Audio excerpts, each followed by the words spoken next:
नमस्कार बच्चों, कैसे हैं आप लोग? तो चलिए हम लोग आज एक बेहतरीन कॉन्सेप्ट्स को, कंसंट्रेशन टर्म्स को समझने वाले हैं।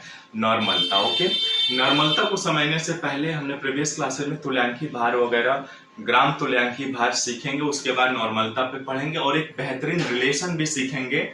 नॉर्मलता और मोलरता में रिलेशन क्या होता है। ओके, तो चलिए हम लोग हल करने वाले हैं लेक्चर नंबर 28 और पढ़ने वाले हैं नॉर्मेलिटी। लेकिन हल करने से पहले नॉर्मेलिटी को हम समझेंगे कुछ कॉन्सेप्ट्स। ओके, क्या आप तैयार हैं? कमेंट्स में जरूर बताइएगा और साथ में नोटबुक और पेन जरूर रखिएगा। और यदि आप चैनल पर नए हैं तो प्लीज चैनल को सब्सक्राइब, लाइक और शेयर कर लीजिएगा। साथ में घंटी का आइकन जरूर दबा लीजिएगा। यदि आप पहले के लेक्चर्स मिस कर चुके हैं तो प्लेलिस्ट में वीडियोज अवेलेबल हैं, आप उनको देख लीजिएगा। ठीक है, इसके प्रीवियस जो भी लेक्चर्स हुए हैं। देखिए, हम जानते हैं कि चूंकि तुल्यांकी भार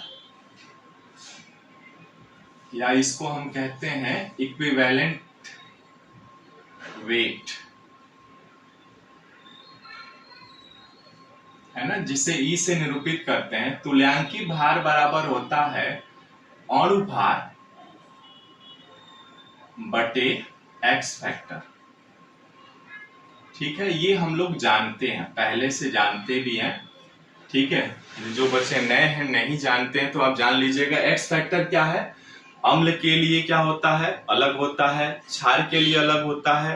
किसी पदार्थ के लिए यानी तत्व यदि है तो उसके लिए अलग होता है। ठीक है, या ऑक्सीडाइजिंग एजेंट है या रिड्यूसिंग एजेंट है ना, ये इलेक्ट्रॉनों की संख्या ग्रहण कितना कर रहा है या कितना त्याग कर रहा है उसके बारे में। ठीक है, लेकिन इसको तो इस पर तुल्यांकी भार निकालना तो हम लोग सीख चुके हैं। लेकिन यदि इसी पे तुल्यांकी भार को, चूंकि हम पढ़ने वाले हैं नॉर्मेलिटी, तो नॉर्मेलिटी से पहले इसको समझने से पहले इनके कुछ टर्म्स है उसको समझेंगे। ठीक है, यानी अब यहाँ पे हम देखते हैं कि ग्राम तुल्यांकी की संख्या है ना, ग्राम तुल्यांक की संख्या, ग्राम तुल्यांक की संख्या। अब देखिए बच्चों, यानी number of gram equivalent wait.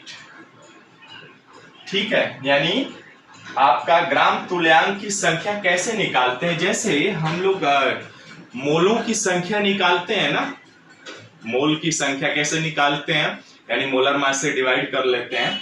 वैसे ही ग्राम तुल्यांक की संख्या भी है। ग्राम तुल्यांक की संख्या क्या होता है? दिया गया भार बराबर, दिया विलयन में दिया रहेगा आपको, दिया गया भार बटे तुल्यांकी भार, तुल्यांकी भार। ठीक है, यानी ग्राम तुल्यांक की संख्या आप इस फार्मूला से आसानी से निकाल सकते हैं, यानी दिया गया भार बटे तुल्यांकी भार, है ना। यानी इसको हम निरूपित करते हैं भार को वेट से और तुल्यांकी भार को इक्विवेलेंट वेट से, है ना। यानी gram number of gram equivalent weight को आप इस फार्मूला से आसानी से निकाल सकते हैं। तुल्यांकी भार निकालना आपको आता ही है ना।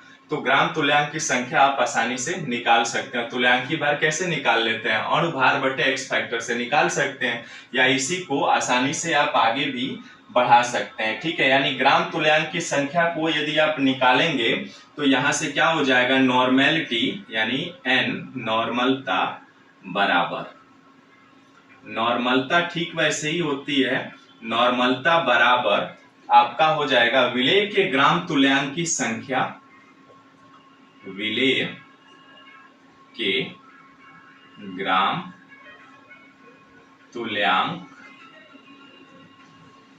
की संख्या, विलेय के ग्राम तुल्यांक की संख्या बटे आयतन लीटर में हो जाएगा, है ना, यानी वॉल्यूम ऑफ लीटर में सॉल्यूशन आ जाएगा। ठीक है, यानी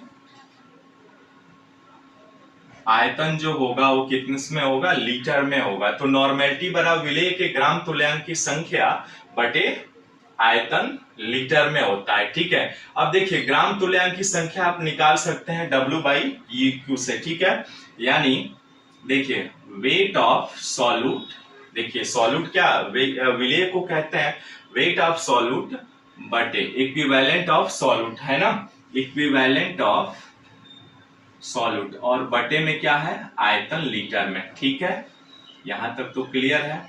या आप कह सकते हैं weight of solute by equivalent of solute गुणे आयतन लीटर में।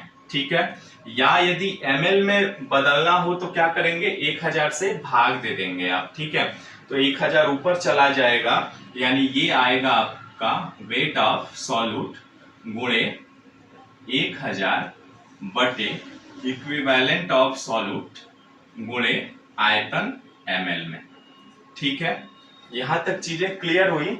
यानी इसका मतलब ये हुआ कि देखिए नॉर्मलता क्या है, नॉर्मलता जो है 1 लीटर आयतन में विलेय के कितने ग्राम तुल्यांक की संख्या उपस्थित है उसे नॉर्मलता कहते हैं हम। ठीक है, आशा करता हूं समझ में आ रहा होगा। ठीक है, कमेंट्स में बताइएगा।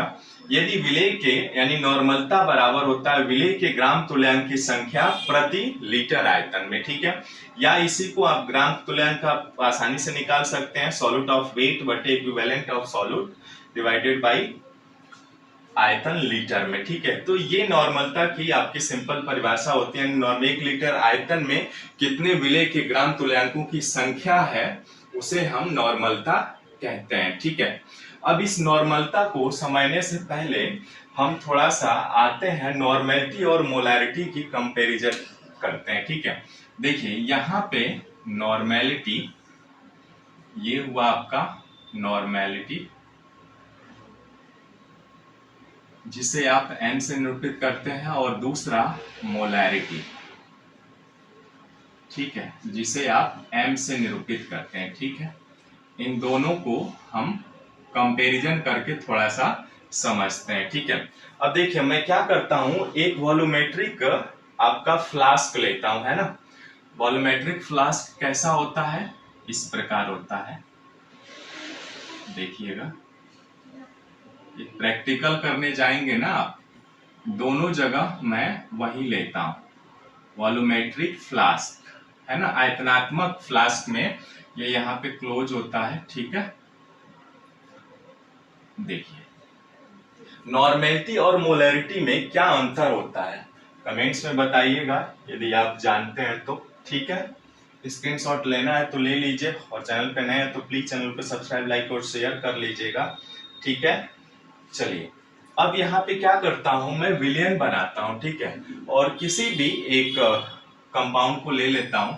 मान लिया हमने NaOH ले लिया। ठीक है, NaOH ले लिया। यदि NaOH ले लिया आपने तो ये क्या है, क्षार है ना। यानी क्षार है तो इसका मतलब इसका अणुभार कितना होगा, कितना होगा, क्षार है तो अणुभार तो सोडियम का 23 होता है, ऑक्सीजन का 16 और प्लस हाइड्रोजन का 1। आप निकाल भी चुके हैं, 6 3 9 1 10 की 0 हासिल 1 तो 1 3 1 4, ये कितना हुआ 40 आ रहा है इसका अणुभार, है ना। तो अब देखिए NaOH, यदि मान लीजिए NaOH का आपने 40 ग्राम लिया। ठीक है, NaOH का 40 ग्राम लेकर के हमें मोलैरिटी बनाना है ना। तो यहाँ पे 1 मोल यदि लेना है हमको तो आप आसानी से क्या कर सकते हैं इस, ठीक है, तो यहाँ पे जैसे हमने क्या लिया, NaOH का आपने 40 ग्राम लिया, है ना। मोलैरिटी यदि निकालनी है तो मोलैरिटी बराबर क्या होता है, आप जानते हैं कि नंबर ऑफ, क्या करते हैं मोलैरिटी कैसे निकाल, विलेय के मोलों की संख्या अब बटे आयतन लीटर में, है ना।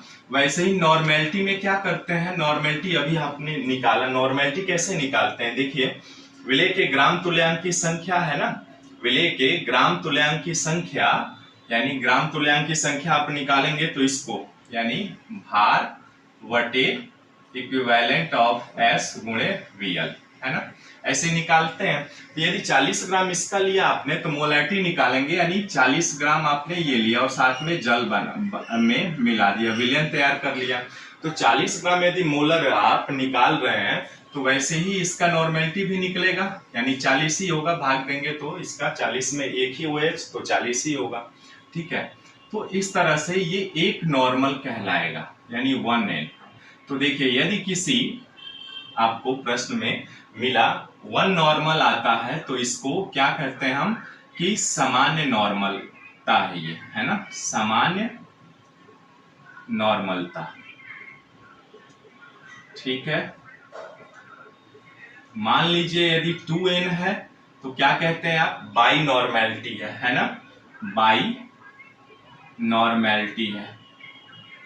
ठीक है, ऐसे ही मान लीजिए 1/2n आए, या इसी को हम कहते हैं n/2, तो इसका मतलब ये हुआ कि ये आधा है ना, यानी सेमी नॉर्मेलिटी, सेमी नॉर्मेलिटी।